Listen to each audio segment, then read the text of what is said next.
But, I think that they're both still very good players. And if you can get them on this 1 or 2 year deals through, arbitration, I think that works out for them. So I think that the Rangers are actually, in a decent spot, where they have this out with those two who, they're looking for a bigger payday, obviously, coming off the years that they had. And, D'Angelo sat out, during most of training camp last year. So I don't know how he reacts to, whatever happens. Look, he goes to arbitration. He's got to take it. But the cap thing definitely changes things. Maybe it saves the Rangers. I mean, the cap, when the NHL instituted the cap, whenever they came back from the lockout, when was that? Whatever, 2004 or whatever it was, it saved them. It forced them to reevaluate, what they were doing as a franchise, and say they just couldn't go out there and spend as much money possible, on guys like Holik and I don't have to go through the list, Lindros and everybody else. So maybe that happens here too, where the Rangers are saved maybe from making a mistake in giving Strome a longer-term contract. And I don't know that they were going to do that. Or giving D'Angelo a longer-term contract. Now they have the shorter-term contract. They have some young guys in the pipeline, and we go from there, and the rebuild can continue. And they don't really sort of sabotage themselves by giving out, another in a long line of terrible long-term contracts. Yeah, I mean, well, we've talked about extensively pretty much all year about, the Rangers, especially on an organizational standpoint, as far as where JD and Gorton are, they're in a the way they handled Kravtsov and Lindgren too. They're in a position of strength, and they've pretty much got all their big guys right now that they need. Let me ask you this: going back to Hank, and let's pretend we go in the room where it happens, and you're there, and say they make the decision they're going to trade Georgiev or whatever, and then they pull Hank in and say, "Hey, look, we're going to trade Georgie, and we want you to stay, but we want you to be the number 2 and backup."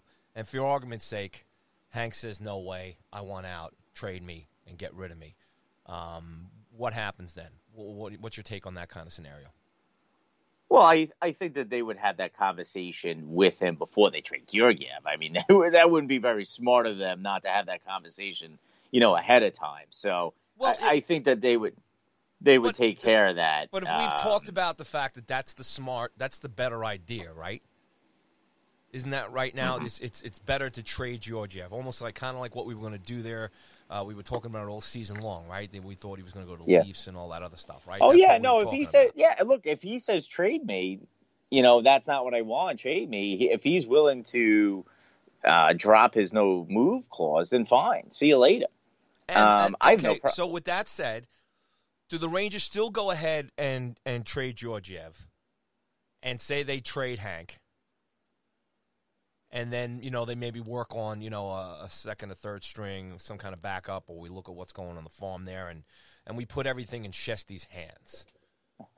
No, I think if that's the case where Lundqvist isn't happy with that scenario, and I can't imagine he wouldn't be, because, to be honest, and I think Georgiev sort of came out of nowhere with this organization. I think the plan has always been for this final year for sort of Shesterkin to be taking over, sort of, Lundqvist handing the sort of baton to him, or the mantle over to him, and saying, it's your team now, and I'm going to help you with, in this my final year.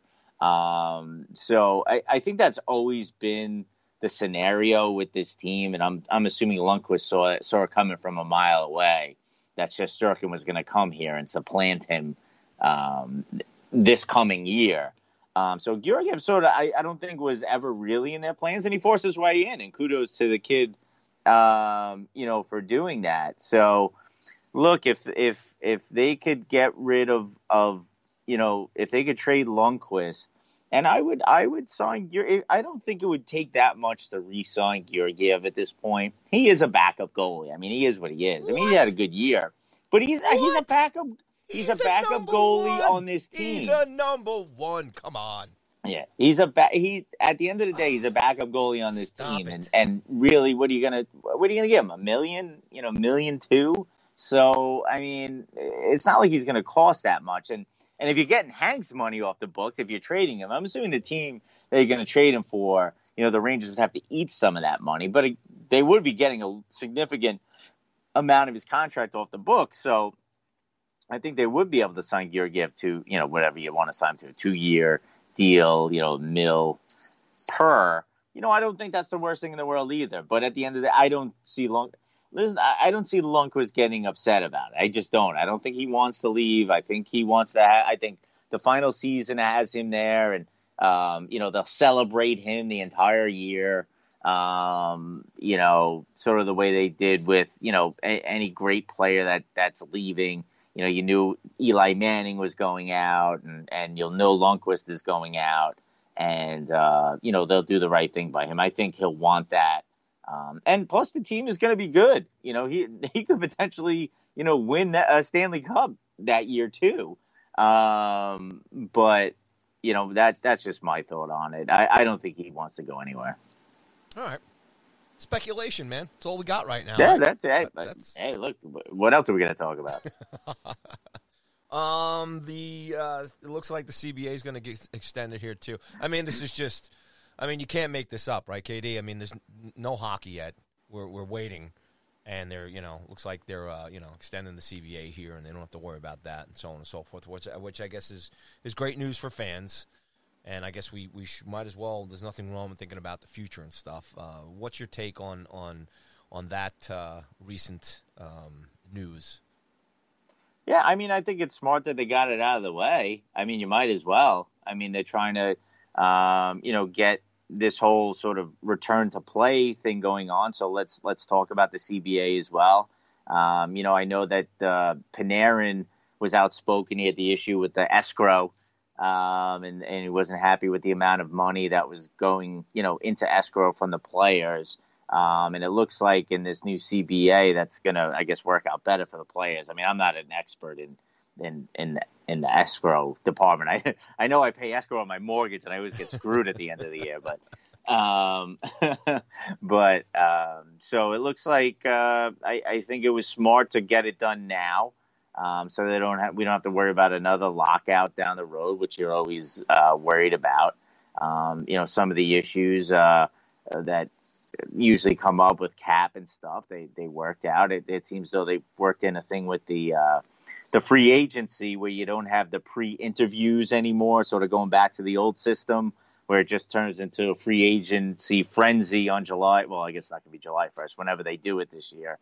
Where it's just that's when it happens. There's no sort of leaking on deals that's going to happen before deadline. There's no talking ahead of time, and it just turns into sort of a frenzy, which to me had more entertainment purposes to it all. So that's pretty great to see that they're bringing that back as well. And I guess there's other things involved with it, but the main thing is that we don't have to worry about another lockout. To me, the other stuff.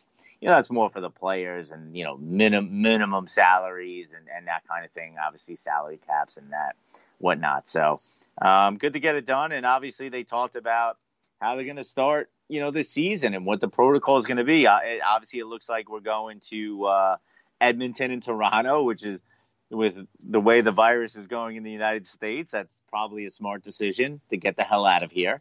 And go to another country where it's not as ravaging everyone up there. So that's good. I saw that they would come up with, I guess the coaches aren't wearing masks behind the bench, which I guess is good. I don't know. It hasn't been proven if you can get it from the back of your head or your neck. Yeah, for safety reasons, I probably would have liked to see that they had them on, but that's a decision they're making, not me. Training camp start on the 13th. That's Monday. I think that they traveled to the hub cities. Well, with that whole thing with the face mask thing, though, real quick, I would assume since they're all getting tested, so if everybody's negative, I guess it's not a big issue. And I know we can sit here and talk about, asymptomatic and everything else. But I guess it's all going under the assumption that, hey, look, everybody in the room has been tested, and everybody's cool with that, and that's why. Yeah, look, I guess at that point, after they go through the training camps and they're in the bubble, and like you said, everybody's being tested. I guess at that point it doesn't matter. Why don't they bring them to New York, man? We're doing good here. No, keep them out of the United States. I'm just happy because I guess initially it sounded like they were going to Vegas, which is just like that was a disaster. I couldn't, even if the virus wasn't coming back in that area, like I just never. It's like the NBA players in Orlando, which is even worse now because of just how terrible the virus is down in Florida now. But even before that, it's just like you're putting the players in Disney World. Like, why would you put them in Disney World? I gotta think. I have to believe that maybe the reason maybe Vegas was because of location, as far as maybe cutting some of the travel in and out. Not so much in the East Coast, obviously. Yeah, but the biggest factor with the whole thing is the virus. Like making sure these players don't get it. Like that's good. That's the biggest factor. So bring them to New York. I mean, yeah. I mean, it's definitely safer than Vegas. But again, now you put them in Manhattan. So and I know that everything is. Well, then the numbers are. Yeah, but Katie, there's rules in place. This isn't the new norm. It's not like if they were in Vegas, they were going to be able to go out and hang out and play and all that stuff. I mean, they're pretty strict with the guys as it is.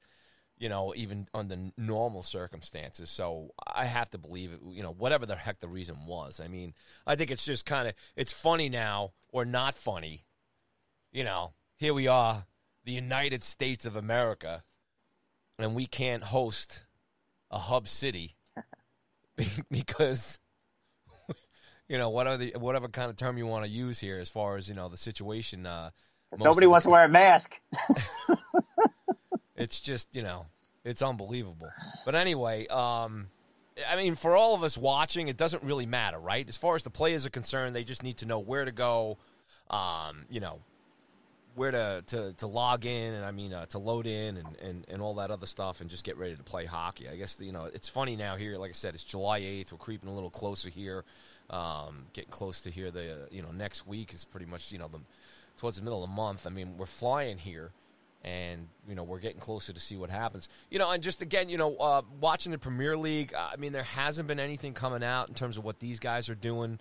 Games are being played. Most of the guys, like I said, there hasn't been anybody, I'm just, off the top of my head here. Like I said, I haven't read anything since the last game, but I haven't seen any of the players on Manchester United or any of the Premier League teams been announced. There hasn't been any kind of, things aren't going good right now. It seems to be everything's kind of working well with, what they're doing. And from what I've seen from other writers, a lot of people believe that you can take, whatever happened with the Blues there and a couple of players here and there and whatever happens in certain cities here and there or whatever. But for the most part, a lot of them are saying that the NHL is probably going to have the best setup for this or the best situation. They seem to be testing a lot. I mean, they seem to be ahead. And they're in Canada. Well, I mean, there you go, right? I mean, so you got to give them credit for doing that. It's like, well, no, I do. Let's go where the disease isn't really that much. So, well, that's it. I mean, that's why I think I agree with you. I think the NHL probably has the best chance of working. Because the NBA is in Florida. Like, you couldn't be in a worse place. Yeah, I don't. And then the Major League Baseball, they're going to be traveling. I mean, they're playing in their own stadiums. So now, and I know that I haven't really been following it too much, but I know there's been issues with the testing and getting results back. And so apparently that whole thing has been a mess as well. So, yeah, amazingly enough, kudos to Mr. Bettman. It's not too often you say that around here. But it seems as though the NHL has really got their stuff together on this, and look, it still may not work out.